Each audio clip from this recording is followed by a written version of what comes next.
ગાંધીનગરમાં ભાજપના ચારેય રાજ્યસભા ઉમેદવારોએ વિધિવત રીતે પોતાના ઉમેદવારી ફોર્મ ભર્યા બાદ પ્રદેશ ભાજપ અધ્યક્ષ જગદીશ વિશ્વકર્માએ એક મહત્વનું અને ઐતિહાસિક નિવેદન આપ્યું છે। તેમણે જણાવ્યું હતું કે કેન્દ્રીય નેતૃત્વ દ્વારા જે 4 નામોની પસંદગી કરવામાં આવી હતી તે તમામ સભ્યોએ આજે ફોર્મ ભર્યા છે અને તેઓ બિનહરીફ ચૂંટાઈને રાજ્યસભામાં જશે। ગુજરાત વર્ષ 1960માં મહારાષ્ટ્રથી અલગ થયો ત્યારથી અત્યાર સુધીના ઇતિહાસમાં પ્રથમ વખત એવી ઘટના બની છે જ્યાં ભાજપના તમામ ઉમેદવારો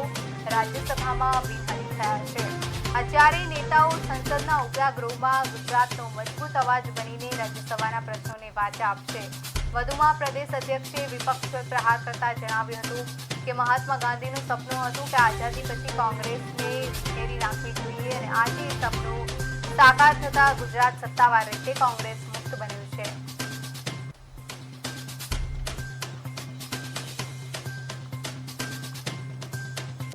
જગદીશભાઈ વિશ્વકર્મા સાહેબ, માનનીય ડેપ્યુટી સીએમ હર્ષભાઈ સંઘવી સાહેબ,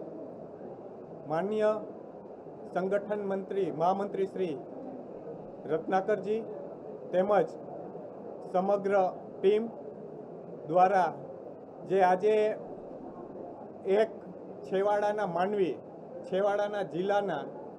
છેવાડાના ગામમાંથી એક સામાન્ય કાર્યકર્તાને રાજ્યસભાના નોમિનેટ માટે જ્યારે વિશ્વાસ મૂક્યો છે એ બદલ રાષ્ટ્રીય નેતૃત્વ તેમજ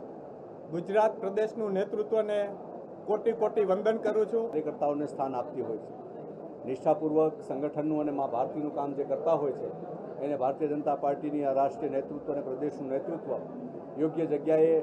એ પછી પ્રદેશમાં હોય કે રાષ્ટ્રીય લેવલે હોય યોગ્ય જગ્યાએ સ્થાન આપે છે। 6 એપ્રિલ 1980ના રોજ જ્યારે ભારતીય જનતા પાર્ટીની સ્થાપના થઈ ત્યારે એક વિશ્વાસ સાથે વ્યક્તિ સે બડા દલ, દલ સે બડા દેશ, દેશ સે બઢકર કુછ નહીં એ વિચાર સાથે જ્યારે ભારતીય જનતા પાર્ટીના અમારા પૂર્વજોએ જ્યારે શરૂઆત કરી હતી એ ભારતીય જનતા પાર્ટી આજે એક વિશાળ વટવૃક્ષ બની છે। મને ગર્વ છે કે હું ભારતીય જનતા પાર્ટીનો કાર્યકર્તા છું, મને ગર્વ છે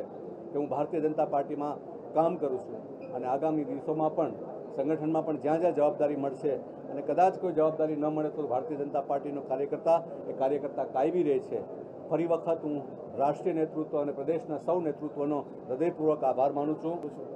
જલ જંગલ જમીનના સંરક્ષક એવા આદિ સમાજ જે આ ધરતીના મૂળ માલિક તરીકે જોવામાં આવે છે અને એને એ પ્રકૃતિના રંગને આજે ઊંચ સ્થાન આપ્યું હોય તો એ અમારી ભારતીય જનતા પાર્ટી છે અને એ ભારતીય જનતા પાર્ટી સાચા અર્થમાં આદિવાસીઓના કલ્યાણ કરનારી પાર્ટી છે। ત્યારે આ તબક્કે હું તમામ અમારા શીર્ષ નેતૃત્વ અને રાજ્યના નેતૃત્વનો આભાર વ્યક્ત કરીને એમણે મારા માટે જે વિશ્વાસ મૂક્યો છે એ આ વિશ્વના સૌથી મોટા લોકતંત્રની સંસદના ઉપલા ગૃહમાં જઈને અમારા ગુજરાતના અને વિશેષતઃ આદિવાસી સમાજની જે વેદનાઓ છે, આદિવાસી સમાજને જે એની મૂળભૂત માળખાકીય સુવિધાઓ છે એને સદ્ધર લાવવા માટે, એને આગળ લાવવા માટે માનનીય પ્રધાનમંત્રી નરેન્દ્રભાઈ મોદીના નેતૃત્વમાં કાર્ય કરીશ એ જ વિશ્વાસ સાથે હું ફરીથી આપ સૌનો આભાર વ્યક્ત કરું છું। વંદે માતરમ કર્યું જેવા આદરણીય શ્રી રત્નાકરજી અને સમગ્ર સંગઠનનો આ તબક્કે હું હૃદયથી આભાર માનું છું।